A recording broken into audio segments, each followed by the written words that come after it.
Hola todos, j'espère que vous allez bien. Pour commencer, l'affaire d'aujourd'hui a fait la une ces dernières semaines puisqu'elle était jugée aux assises de Besançon et la couverture médiatique était, disons, internationale, vu qu'il est question de Chili, de Japon et de France. Mais avant de nous lancer dans la vidéo, laissez-moi vous présenter mon sponsor du jour, Surfshark. Surfshark, c'est un VPN. Vous connaissez le principe du VPN. Vos données sont sécurisées puisque le VPN évite que votre IP ou vos DNS ne filtrent. Vous pouvez surfer sur des sites bloqués dans vos pays d'origine en vous géolocalisant là où bon vous semble. Donc accéder au catalogue Netflix par exemple de différents pays. Ça, on connaît. Pour être tout à fait honnête avec vous, la première chose que j'ai souhaité savoir, c'est le siège de Surfshark. Et il est basé aux îles Vierges britanniques. Qu'est-ce que ça signifie ? Eh bien, tout simplement que vos logs ne sont pas enregistrés. Les îles Vierges britanniques ne sont pas soumises aux lois de surveillance permettant aux différents États d'avoir accès à vos historiques de recherche. Alors, moi, il m'arrive de me rendre par moments sur certains sites un peu tendus pour récupérer des informations pour mes vidéos.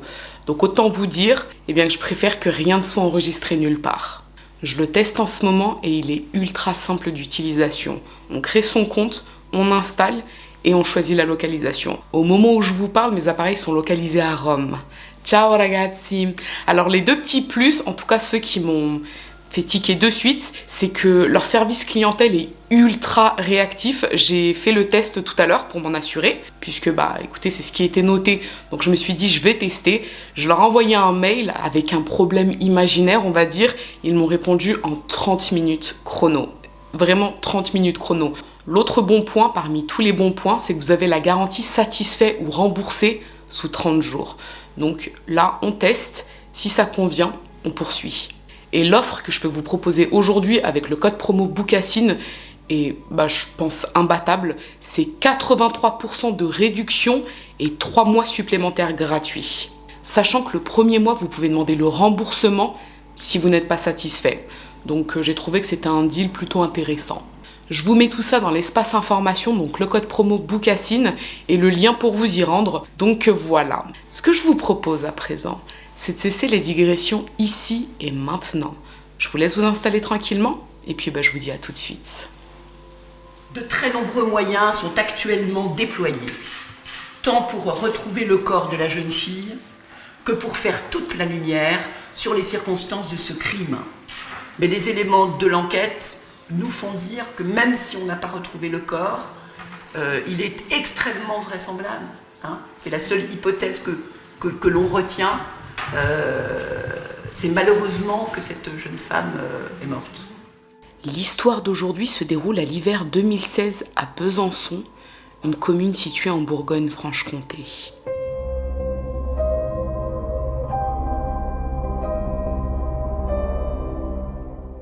Narumi Kurosaki est née le 23 juillet 1995 à Tokyo, au Japon.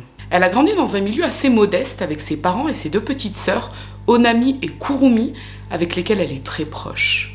Sa famille et ses amis s'accordent à dire que c'est une jeune femme pleine de vie, très gentille et curieuse de nature. Au moment des faits, c'est donc une étudiante de 21 ans.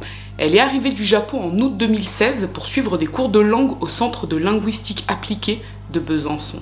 Grâce à sa bourse d'études, elle a trouvé un logement dans la résidence universitaire Théodore Rousseau sur le campus de la Boulois. Et très rapidement, elle se lie d'amitié avec tout un tas d'étudiants, que ce soit des étudiants japonais, mais également d'autres origines et français. Narumi, c'est une jeune femme qui va à la rencontre des autres. Elle est très sociable, donc aucune difficulté à se faire de nouveaux amis. Et aucune difficulté non plus pour se faire un petit ami, puisqu'à son arrivée en août, elle a fait la rencontre d'un étudiant en mécanique, Arthur Del Piccolo, avec lequel elle semble filer le parfait amour. Elle l'a même présenté à sa famille par visioconférence. Même si leur relation est toute fraîche, elle semble sérieuse. Avant de fréquenter Arthur, elle était en couple depuis 2 ans avec un Chilien de 26 ans, Nicolas Zepeda Contreras. Lui vit au Chilien, où il travaille, elle en France. Mais dès octobre, elle a mis un terme à cette relation pour se consacrer à sa nouvelle idylle. Narumi, c'est une jeune femme qui s'est très vite intégrée à sa nouvelle vie française. Elle est heureuse, elle est très contente de suivre ses cours de langue, elle veut réussir ses études et faire la fierté de sa famille. Et ça, elle le mérite.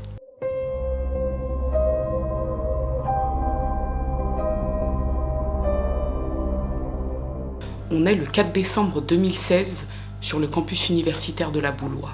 Sur les enregistrements des caméras surveillance situées devant la résidence Rousseau, on peut apercevoir Narumi accompagnée d'un homme pénétrer dans l'immeuble à 22h58 précisément. C'est la dernière fois que la jeune femme est aperçue vivante.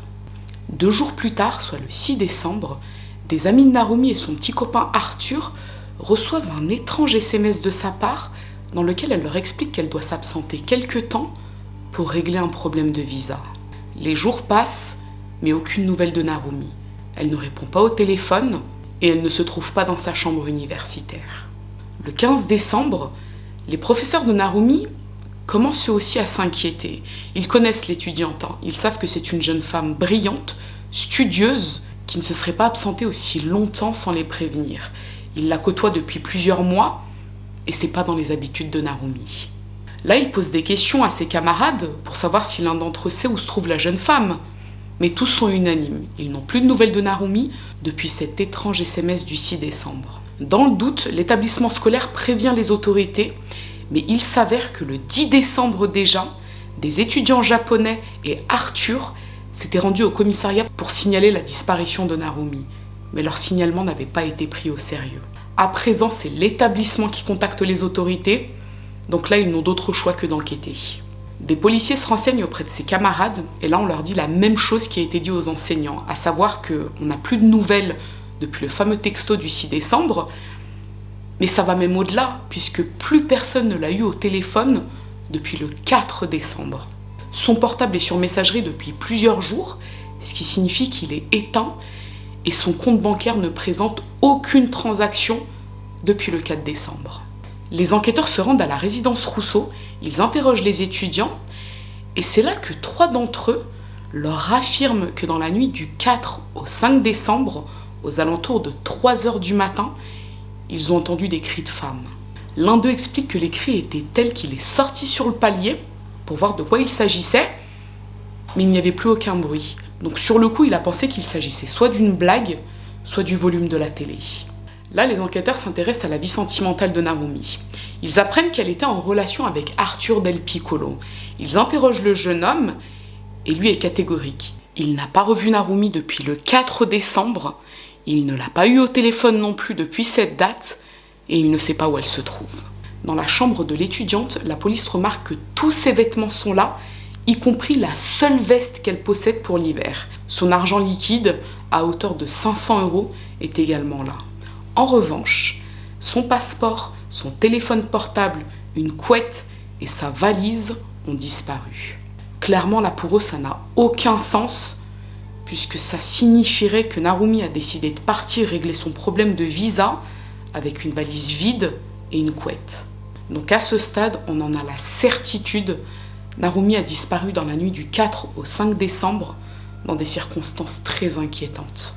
Les enquêteurs contactent la famille de Narumi qui se trouve au Japon afin de voir avec eux s'ils savent où se trouve la jeune femme. Et là, ils apprennent quelque chose d'assez troublant, à savoir que sa famille et ses amis au Japon ont reçu jusqu'au 13 décembre des messages depuis les réseaux sociaux de la jeune femme dans lesquels elle explique partir en voyage avec son nouveau petit copain. Les messages en question sont parfaitement écrits en japonais, ils ne comportent aucune faute. Donc pour les enquêteurs, a priori, ils pourraient avoir été écrits par Narumi. Ils focalisent alors leurs recherches sur le petit copain en question, Arthur Del Piccolo. Sa chambre universitaire est perquisitionnée, son téléphone est mis sur écoute et il fait l'objet de plusieurs auditions. Mais ça ne donne rien, d'autant que pour la nuit du 4 au 5 décembre, Arthur a un alibi.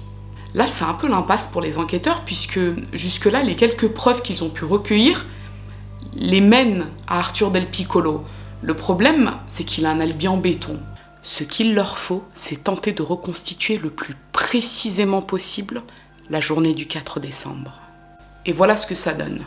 Dans la nuit du 3 au 4 décembre, on en est sûr, elle a dormi dans la chambre universitaire d'Arthur. En fin de matinée, elle est retournée dans sa chambre à la résidence Rousseau pour y manger un morceau, puis elle s'est rendue à son cours de danse de 13h à 16h. Après son cours, elle est brièvement retournée voir Arthur dans sa chambre, puis elle est repartie. Faire quoi ? Voir qui ? À ce stade, on ne le sait pas.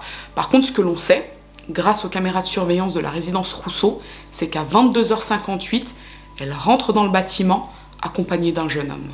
Dès le 19 décembre, un appel à témoins est lancé par la police judiciaire de Besançon et une information judiciaire est ouverte pour enlèvement et séquestration.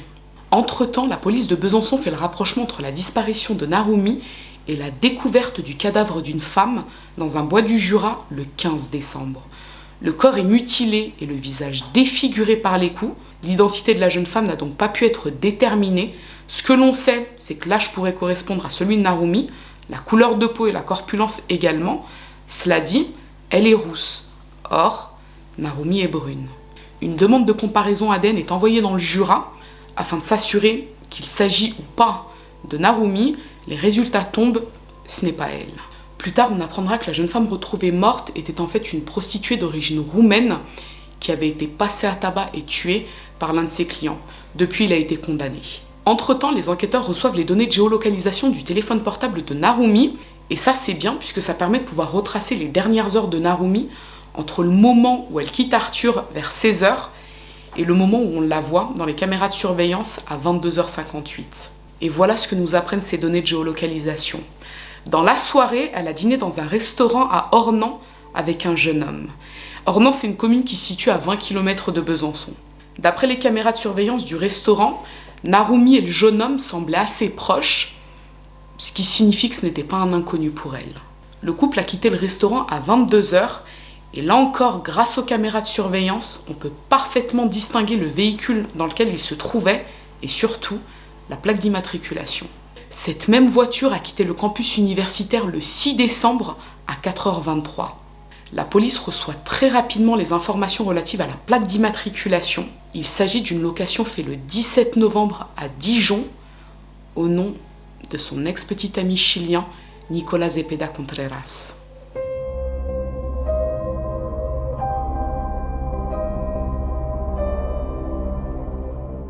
Dès le 23 décembre, la piste criminelle est privilégiée.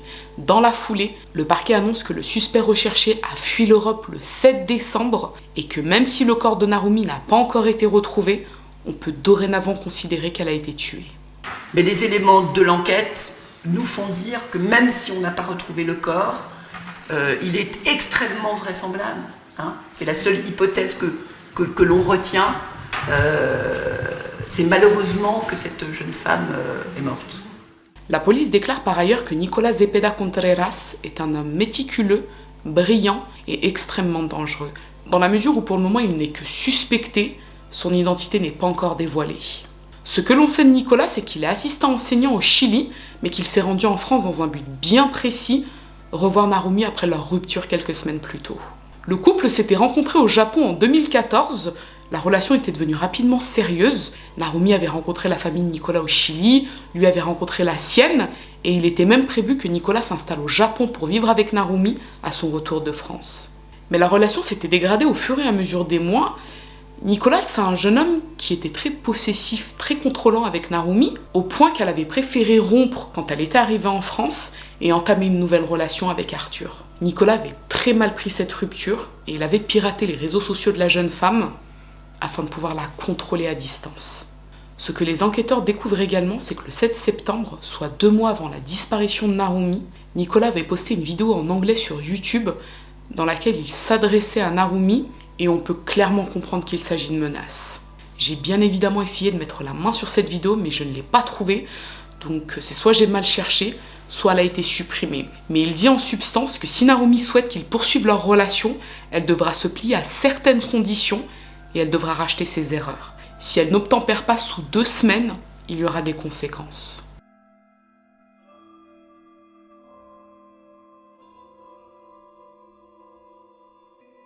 Recently, Narumi did some bad things which are costing her to follow some conditions in order to keep this relationship.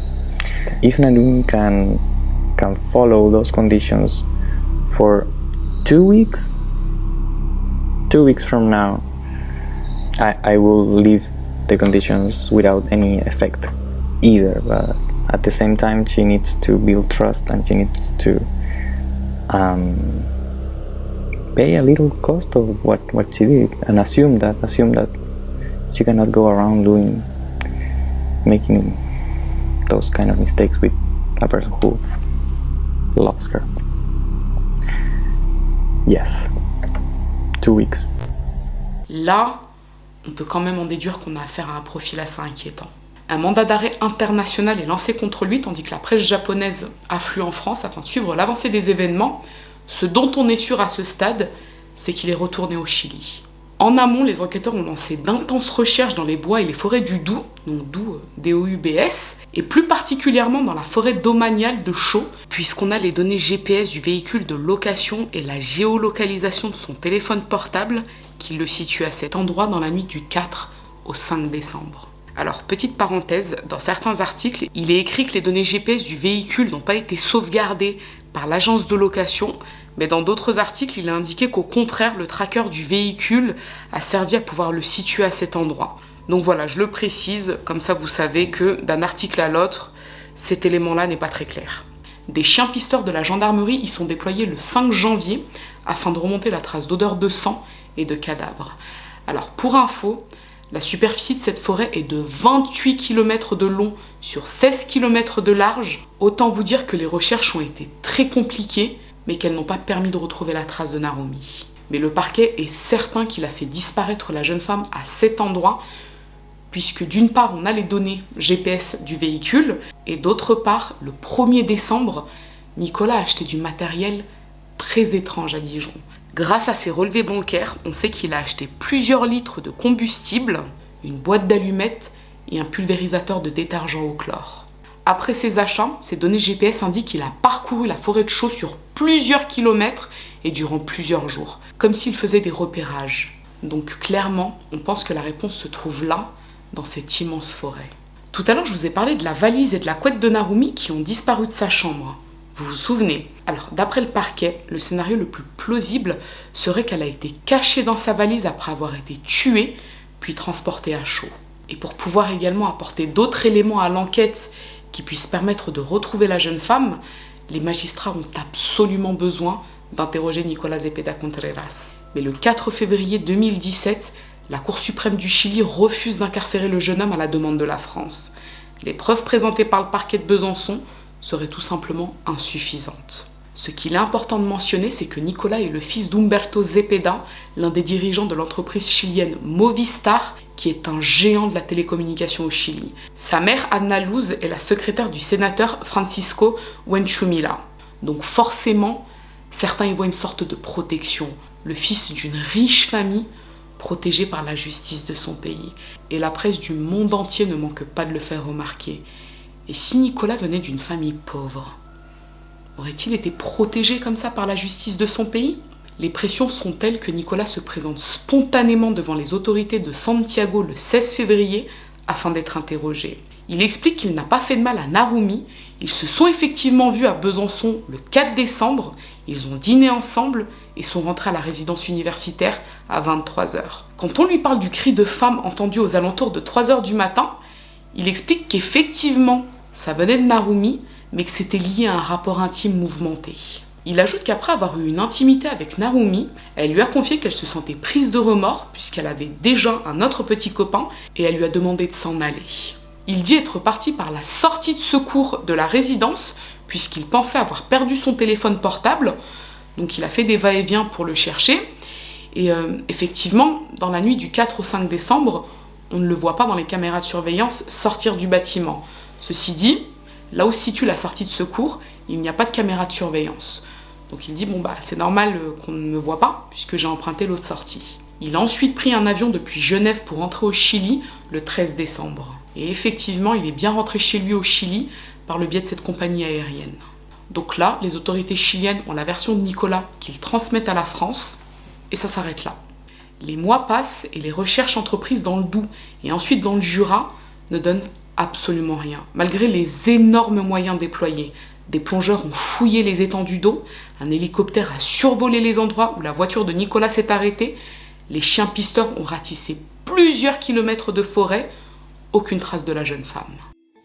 Régis Millet est déçu, très déçu, mais nullement résigné. 1 an et demi après la disparition de Narumi, le patron de la PJ de Besançon reste persuadé de la culpabilité de son ex-petit ami Nicolas Zepeda. Depuis décembre 2016, des secteurs de la forêt de Chaux ont été ratissés par tous les moyens, entre 1000 et 1500 heures de travail sans résultat, aucune trace du corps de Narumi. On a commencé par les avions, les hélicoptères, la gendarmerie nous a beaucoup aidés puisqu'on a fait appel à leurs plongeurs, à leur personnel qui gère les sonars, on a fait également appel aux chiens de recherche de cadavres, on a fait également appel aux sapeurs-pompiers pour les recherches de cadavres un peu plus récents, on a fait appel à des spéologues, on a fait vraiment un gros travail. Pourtant, les enquêteurs continuent de penser que le corps de la jeune japonaise se trouve dans ce secteur restreint, là où Nicolas Zepeda a effectué des repérages avant de retrouver Narumi, là où il est retourné après la nuit du 4 au 5 décembre.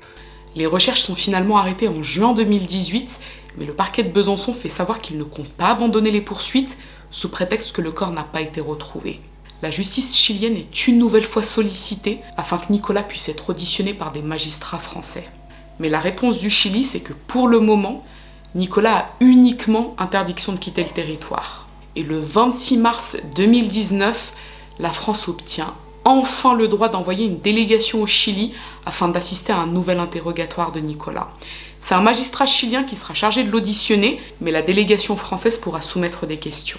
Le dossier d'instruction français avait été envoyé au ministère de la Justice chilienne avant qu'il n'accepte de recevoir cette délégation, ce qui signifie qu'ils ont pu mesurer l'ampleur des charges accumulées contre lui et qu'ils ont jugé qu'effectivement, une nouvelle audition était nécessaire.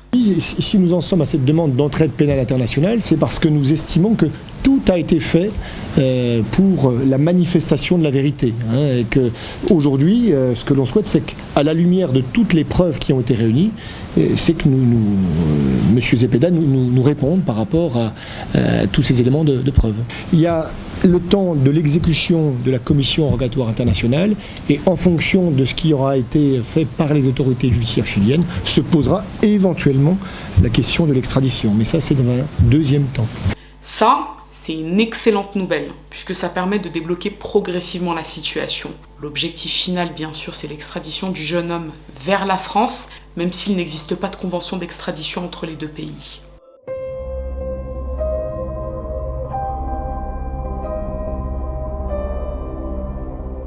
Le 17 avril 2019, c'est donc l'audition de Nicolas devant la délégation française. La magistrate en charge de l'instruction a préparé 95 questions à lui poser. Elle est donc autorisée par le tribunal à les soumettre au jeune homme.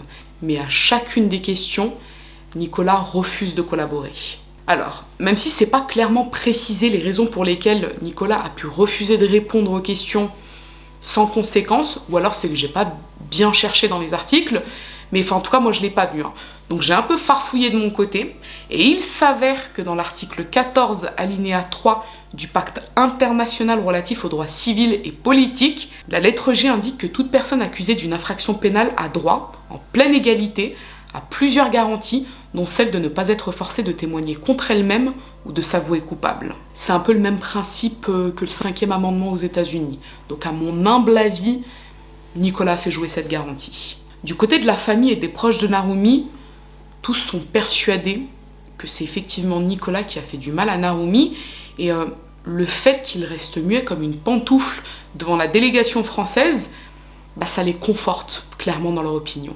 Les magistrats français rentrent bredouille en France, mais dès le 7 octobre, le parquet de Besançon demande l'extradition vers la France de Nicolas. Compte tenu du contexte international assez tendu, on va dire, on n'est pas certain d'obtenir un retour favorable des autorités chiliennes. Le procureur de Besançon, j'ai transmis au parquet général cette demande d'extradition qui a été transmise aujourd'hui même au ministère de la Justice, qui va être transmise au ministère des Affaires étrangères français, qui la transmettra au ministère des Affaires étrangères chilien, et avec une redescente, ministère de la Justice chilien et les autorités judiciaires chiliennes qui seront en charge de déterminer si oui ou non M. Zepeda doit être extradé vers la France pour être jugé. Pour être jugé de quoi? Donc de l'assassinat de Narumi Kurosaki. Alors, pour vous expliquer rapidement, un an auparavant, soit en novembre 2018, la France a accordé l'asile politique à un guérillo chilien Ricardo Palma Salamanca. Il avait été condamné à perpétuité en 1992 pour plusieurs meurtres et il s'était enfui à l'étranger. Et en février 2018, il a été arrêté en France. Le Chili a bien sûr demandé son extradition afin qu'il purge sa peine, mais la France lui a accordé l'asile politique sous prétexte qu'il avait combattu contre le gouvernement de Pinochet. Donc voilà. Là, vous comprenez pourquoi c'est un peu tendax, d'autant qu'on n'a toujours pas retrouvé le corps de Narumi, et ça aussi, ça peut être un frein pour les autorités chiliennes. Ce qu'il faut comprendre, c'est que pour n'importe quel pays dans le monde, livrer l'un de ses ressortissants pour être jugé ou interrogé dans le cadre d'une affaire pour meurtre sans corps, c'est un peu limite. Je dispose juste d'un récit dans lequel on raconte une histoire. Regardez, voilà ce qui s'est passé. Mais avec quel antécédent, je n'en ai aucune idée. Entre autres choses, on accuse ce jeune homme de séquestration et d'homicide. Mais en France, à ce que je sache, jusqu'à présent, le cadavre n'est pas apparu. Et donc, si on accuse cette personne d'homicide, il faudrait au moins me donner un indice de où se trouve le cadavre. Mais ici, on n'a rien de tout cela. Et donc, je trouve l'enquête sur ce délit un peu faible. Qu'une chose soit claire aussi, la France n'a pas encore demandé l'extradition. Il existe juste une demande de détention provisoire parce que la France va demander l'extradition. Et tandis que les mois passent dans l'attente de la réponse des autorités chiliennes, les enquêteurs de Besançon mettent la main sur de nouveaux éléments. Tout d'abord, dans les nombreux messages échangés entre Narumi et Nicolas, il est question d'une grossesse de la jeune femme, mais qui n'est pas arrivée à son terme. Quand ? On ne sait pas. Les registres des hôpitaux ont été vérifiés afin de voir si elle a été hospitalisée quand elle s'est installée en France, mais ça ne donne rien. Ce qu'il ressort de ces messages, c'est que Nicolas semblait plutôt enthousiaste à l'idée de cette grossesse, Narumi sans doute un peu moins. Les enquêteurs sont également parvenus à remonter la trace du cousin de Nicolas, chez qui il a séjourné à Barcelone du 7 au 12 décembre, soit quelques jours après la disparition de Narumi. Le cousin en question, Juan Felipe Ramirez, déclare que Nicolas lui a affirmé ne pas avoir revu Narumi depuis leur séparation. Il lui a même demandé de ne pas mentionner sa venue en Europe. Juan ajoute que Nicolas parlait Narumi au passé, elle aimait, elle faisait, et qu'il lui a même posé des questions sur la mort par asphyxie. Ça, c'est quand même extrêmement troublant. D'autant que les enquêteurs se rendent compte que Narumi est censé avoir envoyé des messages à ses proches jusqu'au 13 décembre. Vous vous souvenez ? Le 13 décembre, c'est précisément le jour où Nicolas quitte l'Europe. Pour le parquet, la dynamique serait la suivante. Nicolas se rend en France et prépare minutieusement son crime. Il fait des repérages, il achète ce dont il a besoin et il se rend à Besançon. Lui et Narumi dînent ensemble, puis il la tue, certainement en l'étranglant. Il reste dans la chambre jusqu'au 6 décembre. Il quitte le campus à 4h23 par la porte de secours non couverte par les caméras de surveillance. Dans sa main, la valise orange dans laquelle se trouve Narumi, morte. Il se débarrasse du corps certainement dans la rivière du Doubs et durant plusieurs jours, il envoie des messages à sa famille pour faire croire qu'elle est toujours en vie. Il invente un voyage afin de gagner le plus de temps possible. Entre-temps, les enquêteurs sont parvenus à remonter la trace de 2 étudiantes japonaises qui affirment que quelques jours après la disparition de Narumi, Nicolas leur a demandé de traduire quelques phrases de l'anglais vers le japonais. Il passe ensuite quelques jours à Barcelone chez son cousin, donc du 7 au 12 décembre, puis il se rend à Genève où il prend un vol pour le Chili. Pour le parquet, à ce stade de l'instruction, il y a tellement de preuves qu'on peut littéralement nager dedans. Il ne reste plus qu'à faire extrader Nicolas. Le 5 mars 2020, Nicolas est convoqué devant la Cour suprême de Santiago afin que l'on statue sur la demande d'extradition. Ses avocats mettent en avant le point faible du dossier, on va dire, à savoir l'absence de corps.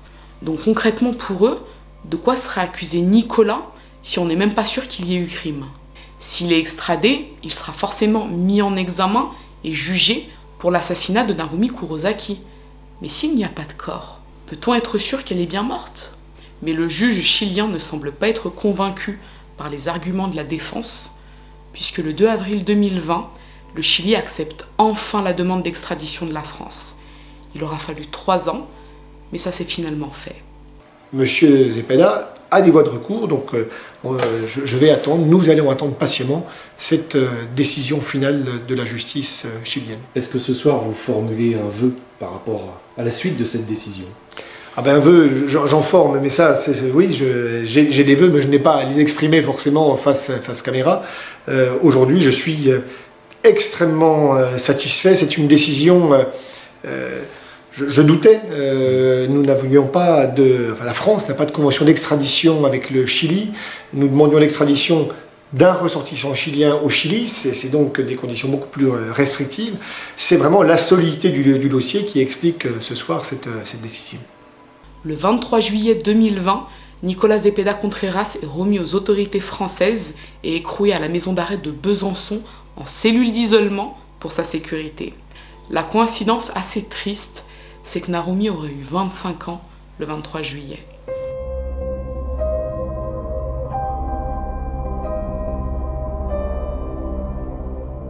La famille Zepeda Contreras choisit pour avocat maître Jacqueline Lafont. Elle a entre autres défendu Sarkozy, Alexandre Benalla, Charles Pasqua, que des gens bien quoi. Comme je vous l'ai dit, Nicolas vient d'une famille huppée, une famille assez aisée. Il a les moyens de s'offrir des services aussi onéreux. D'ailleurs, sa famille soutient corps et âme, que ce soit ses parents ou ses sœurs jumelles. Pour eux, Nicolas n'a rien fait à Narumi. Le 30 septembre, il est auditionné durant plusieurs heures par les magistrats. Et cette fois, il se montre plutôt loquace. Il leur fournit la même version qu'il avait donnée aux magistrats chiliens en février 2016, à savoir qu'effectivement, lui et Narumi ont dîné ensemble. Effectivement, ils se sont rendus dans sa chambre universitaire. Ils ont eu une intimité, d'où le cri de femme entendu au milieu de la nuit, puis il est reparti. Cependant, il affirme qu'il n'est pas venu en France pour voir Narumi, mais pour visiter la région, suite à un burn-out. Il avait besoin de se reposer l'esprit. Voilà, il a choisi Besançon.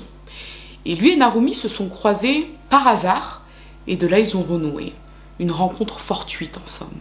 Là, vous vous demandez certainement la raison pour laquelle il a ajouté ce détail, comme ça.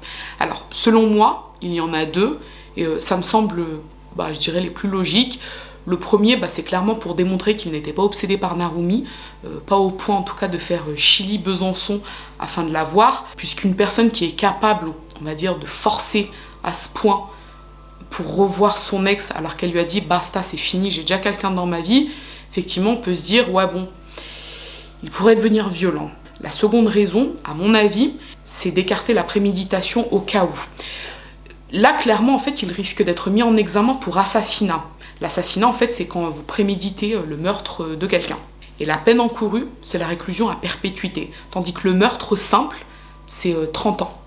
Donc avec le jeu des remises de peine, la personne peut sortir plus tôt. Donc moi, je pense qu'en ajoutant ce détail, l'idée, c'était au cas où. Après, je peux me tromper, ceci dit. Pour les magistrats, cette version, en fait, est peu audible quand il dit qu'il n'est pas venu en France pour Narumi, qu'il l'a croisé totalement par hasard, puisqu'il y a de nombreux témoignages parmi les étudiants de la résidence Rousseau qui affirment qu'ils ont vu à plusieurs reprises le jeune homme faire des repérages devant la résidence et même à l'intérieur. Donc ça paraît peu crédible qu'il ait rencontré comme ça par hasard Narumi, alors que plusieurs jours avant la disparition de la jeune femme, de nombreux étudiants assurent l'avoir vu tourner un peu comme ça de façon inquiétante. Donc bon.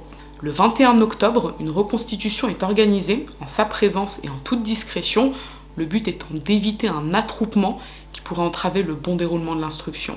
Alors cette reconstitution n'apporte aucun nouvel élément, puisque comme vous l'aurez deviné, Nicolas persiste dans ses premières déclarations, il est innocent. Dès janvier 2021, le parquet demande une expertise psychologique et psychiatrique du jeune homme. Et d'après le rapport des experts, Nicolas n'est pas une personne agressive de nature. Il est décrit comme un séducteur narcissique et manipulateur dont la violence est plus psychologique. Il a besoin de contrôler la personne qu'il fréquente et il a une très haute estime de sa personne. Ce qui colle parfaitement avec les témoignages relatifs à sa relation de couple avec Narumi. Il cherchait à la contrôler, il était envahissant, il tentait de lui faire couper les liens avec certains de ses amis, voire avec certains membres de sa famille. Après, bien sûr, dans ce type d'affaires, on a également des témoignages qui sont en faveur de la personne qui est, on va dire, suspectée ou mise en examen. Mais là, en l'occurrence, les preuves matérielles démontrent que la relation était plutôt abusive. Le 2 février 2021, le juge d'instruction signe son ordonnance de mise en accusation pour assassinat. Ça signifie que le dossier d'instruction est finalisé et que Nicolas Zepeda Contreras ne pourra pas échapper à la justice. Le procès, initialement prévu pour fin 2021, a dû être repoussé à cause de la crise sanitaire. Et les avocats du jeune homme ont bien évidemment fait quelques petites tentatives pour lui éviter le procès. Le 1er avril, par exemple, Maître Lafont a plaidé à la chambre d'instruction de Besançon pour que les charges soient abandonnées contre son client au motif qu'elles sont tout bonnement insuffisantes. Et c'est même pas un poisson d'avril, les gars. La demande est rejetée en mai. Nicolas Zepeda Contreras sera jugé pour l'assassinat de Narumi Kurosaki. Le 29 mars 2022, le procès s'ouvre aux assises de Besançon. La peine encourue est la réclusion criminelle à perpétuité. La couverture médiatique est énorme, vous vous doutez bien. De nombreux journalistes japonais, chiliens ou d'autres pays se sont déplacés pour suivre cette affaire, on va dire, hors norme. La mère et l'une des sœurs de Narumi sont présentes. Leur souhait, depuis le départ, c'est qu'elle puisse enfin savoir où se trouve le corps de Narumi afin de lui offrir des obsèques au Japon. Les parents et les proches de Nicolas sont également présents, et tous le pensent innocent bien sûr. Ils sont amenés à déposer à la barre, et ils brossent le portrait d'un garçon bien élevé, incapable de faire le moindre mal à qui que ce soit. Et Nicolas persiste et signe, il n'a jamais fait le moindre mal à Narumi, il l'aimait beaucoup trop pour ça, et c'était même réciproque. Durant le procès, il livre une nouvelle version. Cette fois-ci, il explique qu'il n'est pas parti dans la nuit du 4 au 5 décembre après avoir eu une intimité avec Narumi, mais qu'il est resté toute la journée du 5 avec elle. Ils ont regardé des films dans sa chambre, ils ont eu des moments intimes, tout se passait très bien. Il ajoute même que dans l'après-midi, tandis que lui et Narumi avaient une intimité, Arthur Del Piccolo s'est présenté devant la porte et a frappé, afin de voir si Narumi se trouvait dans sa chambre, et Narumi aurait fait un signe à Nicolas afin qu'il ne fasse aucun bruit pour ne pas être dérangé. Alors effectivement, Arthur Del Piccolo s'est présenté devant la chambre de Narumi le 5 décembre, puisqu'il n'avait plus de nouvelles d'elle. Il a frappé, on ne lui a pas répondu, et il est reparti. Nicolas dit qu'après avoir passé cet après-midi incroyable avec Narumi, il est reparti dans la nuit du 5 au 6 décembre à 4h23. Donc là, vous vous demandez certainement, et j'en suis persuadée, la raison pour laquelle il ajoute ce détail. En fait, c'est assez simple, c'est que d'après les caméras de surveillance de la résidence Rousseau, on voit bien sa voiture quitter le campus vers 4h20. Donc là, en fait, il admet simplement quelque chose qu'il ne peut pas nier. Il n'a pas quitté la résidence dans la nuit du 4 au 5 décembre, puisque sa voiture a été enregistrée par les caméras de surveillance dans la nuit du 5 au 6 décembre. La seconde raison serait qu'il tente d'impliquer Arthur Del Piccolo en disant « Oui, c'est vrai, moi j'étais là toute la journée du 5, je suis partie dans la nuit du 5 au 6, mais dans les parages, il y avait quelqu'un d'autre, son petit copain Arthur. » En tout cas, moi, c'est comme ça que je comprends les choses. Maintenant, concernant le point, on va dire, épineux du procès, puisque, en toute objectivité, quand le procès démarre, tout le monde s'attend à ce qu'il soit condamné. Je veux dire, là, c'est pas un secret de polichinelle, on sait qu'il va être condamné, mais disons que l'enjeu, ça va plutôt se situer au niveau de la préméditation. Okay, comme je vous l'ai expliqué, assassinat, c'est qu'il y a préméditation, réclusion à perpétuité. Meurtre, pas de préméditation, 30 ans de prison. Avec le jeu des remises de peine, il peut gagner beaucoup d'années.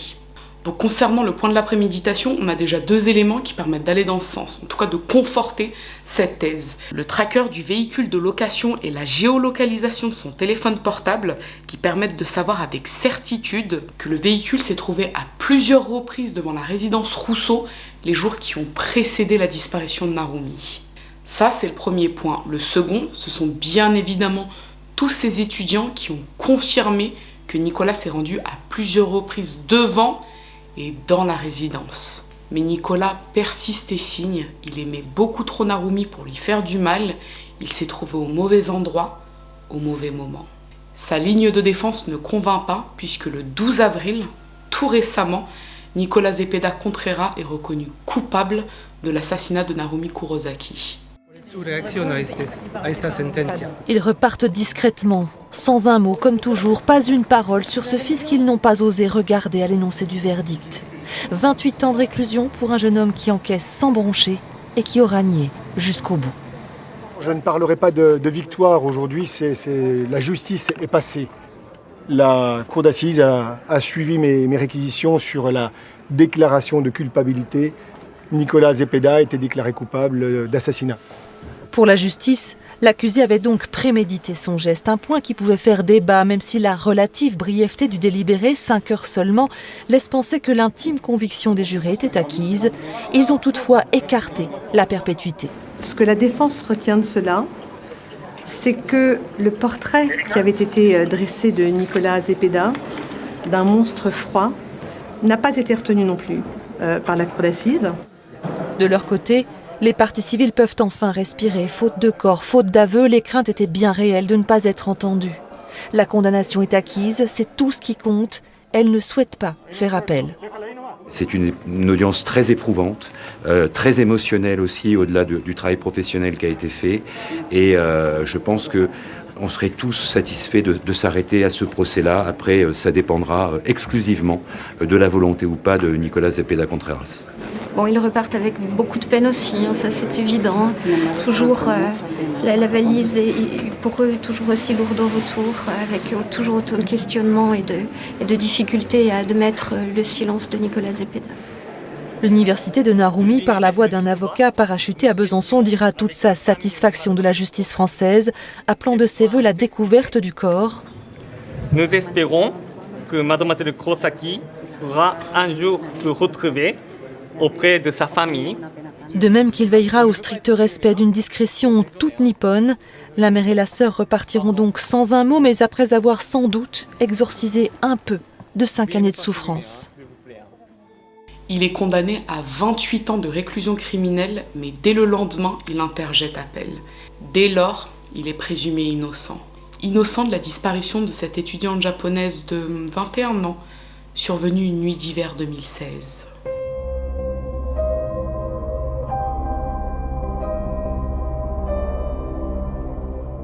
Si vous êtes arrivé au terme, eh bien écoutez, j'en suis ravie. Et avant toute chose, je tiens à remercier l'Est républicain qui a fait un dossier sur cette affaire qui est incroyable. Ça a été l'une de mes sources pour faire ma vidéo. Et je vous avoue que j'ai trouvé leur taf incroyable. Donc merci les gars, merci du plus profond de mon âme. Et pour info, sachez que j'ai commencé l'écriture de l'affaire alors qu'elle était encore en cours, elle n'était pas encore jugée. Et j'étais dans l'attente, il y avait du suspense, puisque moi-même, dans le fond, je savais pas quelle allait être la conclusion, même si j'avais une petite idée, on va pas se mentir les gars. Mais j'étais là et je me disais, oh là là, vivement le 12 avril pour que je puisse connaître la conclusion. Donc bon, j'ai pas été surprise plus que ça, encore une fois. Mais voilà, il y a quand même la petite satisfaction de la fin, même s'il a interjeté appel, ce qui signifie qu'on est reparti pour un tour. Mais voilà. Bon, je vais pas trop rentrer dans mon opinion, puisque il est présumé innocent. Et je l'avais fait une fois par le passé, de donner mon opinion alors que l'affaire n'était même pas encore jugée. Et je vous avoue que je le regrette parce que je trouve pas ça juste, dans la mesure où là, la justice de mon pays ne l'a pas encore jugé définitivement, puisqu'il est présumé innocent. Donc, qui je suis moi pour donner mon opinion et...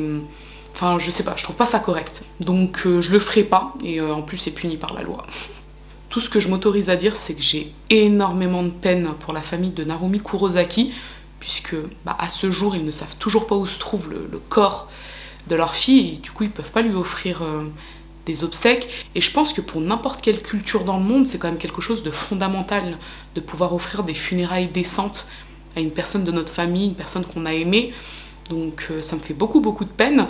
D'ailleurs, j'ai lu que les parents de Narumi se sont séparés à la suite de sa disparition. Je sais pas si c'est lié, mais ça m'étonnerait pas que ce soit le cas, puisque ça s'est déjà vu en fait que des parents se séparent à la suite d'un drame comme celui-ci. Et la maman de Narumi a plongé dans la dépression, encore aujourd'hui, elle est dépressive. Sa fille dit qu'elle sort plus de chez elle, qu'elle est tout le temps en train de pleurer, ce qui est normal, bien sûr. Donc, ne serait-ce que pour ça, j'espère qu'un jour, la personne qui lui a fait du mal dira où se trouve sa dépouille pour qu'il puisse lui offrir les funérailles qu'elle mérite.